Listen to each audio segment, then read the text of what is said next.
বোকা চেনেল আসাম ভইচৰ সমূহ দৰ্শকলৈ স্বাগতম জনাইছোঁ।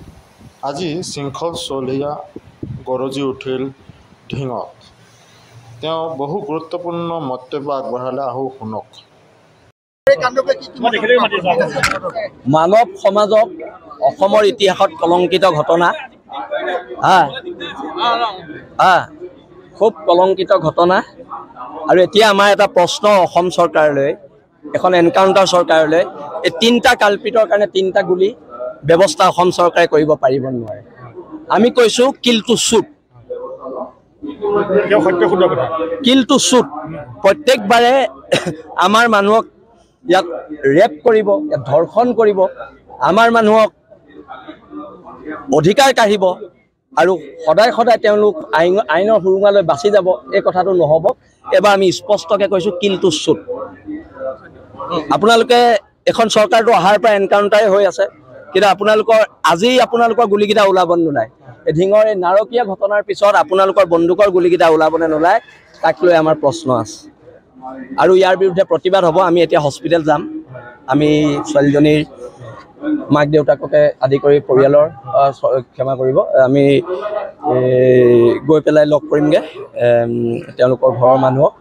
আৰু যদি ছোৱালীজনীৰ ভৱিষ্যতৰ কিবা দায়িত্ব ল'বলগীয়া হয়, আমি আমাৰ সংগঠনৰ ফালৰ পৰা সেইখিনি দায়িত্ব আমি ল'ম। এই বিষয়ে তেওঁলোকৰ ঘৰৰ মানুহৰ লগত আমি পাতিম।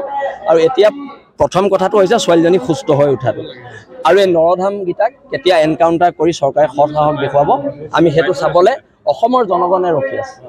অসমৰ জনগণ ৰখি আছে। ঢিঙত এইটো ঘটনা প্ৰথম নহয়, ইয়াৰ পূৰ্বেও সংঘটিত হৈছিল। এগৰাকী 62 বছৰীয়া বৃদ্ধও খাৰিজ নলয়, কিন্তু এই যিটো স্পেচৰ গেংটোত কিন্তু নগাঁও আৰক্ষীয়ে কৰায়ত্ব কৰিব নোৱাৰিলে। সেইটোৱে নগাঁও আৰক্ষীৰ বিফলতা, অসম আৰক্ষীৰ বিফলতা। সেইদিনা শিৱসাগৰত এজন মানুহক, বুধেশ্বৰ গগৈ বুলি এজন মানুহক হত্যা কৰি থৈ গ'ল, তাৰপিছত আজিলৈকে শিৱসাগৰ পুলিচে উলিয়াব নোৱাৰিলে। এতিয়া এনেকুৱা বহু ধৰণৰ ঘটনা হৈছে, আৰু এই ঘটনাবোৰৰ বিৰুদ্ধে ঐক্যবদ্ধ প্ৰতিবাদ হ'ব। আৰু অসমৰ এটা খুব ভাল খবৰ, শিৱসাগৰ, তিনিচুকীয়া, তাৰপিছত নগাঁও, সকলোতে একত্ৰিত হৈ ৰাইজ ওলাই আহিছে নিজৰ আজন্ম অধিকাৰৰ বাবে, নিজৰ আজন্ম আহিবলগীয়া প্ৰজন্মৰ সুৰক্ষিত ভৱিষ্যতৰ কাৰণে। আমি আগৰ পৰাই কৈছোঁ, এই সংগ্ৰাম কাৰ কাৰণে? এই সংগ্ৰাম হৈছে ভৱিষ্যত প্ৰজন্মই অসমৰ ৰাজপথত সুৰক্ষিতভাৱে খোজকঢ়াৰ সংগ্ৰাম। আজি ঢিঙৰ ৰাজপথত ছোৱালী এজনী খোজকাঢ়ি স্কুলৰ পৰা ঘৰলৈ আহিব নোৱাৰে, তাতকৈ দুখৰ আৰু লজ্জাৰ কথা আছেনে এই চৰকাৰখনৰ কাৰণে, এই সমাজ ব্যৱস্থাটোৰ কাৰণে? ইয়াৰ বিৰুদ্ধে প্ৰতিবাদ হ'ব। দেখিবলৈ পোৱা গৈছে নাৰীসকলে নিজৰ দেহটো সুৰক্ষাৰ বাবে এতিয়া ৰাজপথলৈ ওলাই আহিবলগীয়া হৈছে।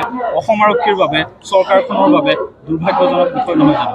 বিফলতা, চূড়ান্ত বিফলতা। আৰু অসম আৰক্ষীৰ বিফলতা অসম আৰক্ষীয়ে লুকুৱাব বিচাৰিছে, কিন্তু এতিয়া অসমৰ জনগণ সজাগ হৈছে। আৰু এই দুষ্কৃতিকাৰী চক্ৰবোৰৰ বিৰুদ্ধে ঐক্যবদ্ধ সংগ্ৰাম কৰিবলৈ, যিটো সংগ্ৰাম আমাৰ শিৱসাগৰৰ পৰা আৰম্ভ হৈছিলে, ঐক্যবদ্ধ সংগ্ৰাম। যেতিয়ালৈকে ক্ৰেডিট লোৱা সংগ্ৰাম থাকিব, তেতিয়ালৈকে কোনো আন্দোলন সফল নহয়। সেইকাৰণে ঐক্যবদ্ধ সংগ্ৰাম কৰিবলৈ সকলোকে আহ্বান জনাইছোঁ। কিন্তু আৰক্ষী সঞ্চালক প্ৰধানগৰাকী ঢিঙত উপস্থিত হৈছে, কিন্তু প্ৰতিবাদস্থলীত আহিবৰ কাৰণে তেওঁ কিন্তু সাহস গোটাব পৰা নাই। দুৰ্ভাগ্যৰ কথা। তেওঁ ইমান দেৰি আহি পাবহি লাগিছিলে, আৰু তেওঁ ক'ব লাগিছিলে যে অসম আৰক্ষীয়ে এই তিনিজন নৰধামক এনকাউণ্টাৰ কৰিব। তেওঁৰ পৰা আমি এইটো আশাও ৰাখিছোঁ, এতিয়াও আশা ৰাখিছোঁ। ধন্যবাদ।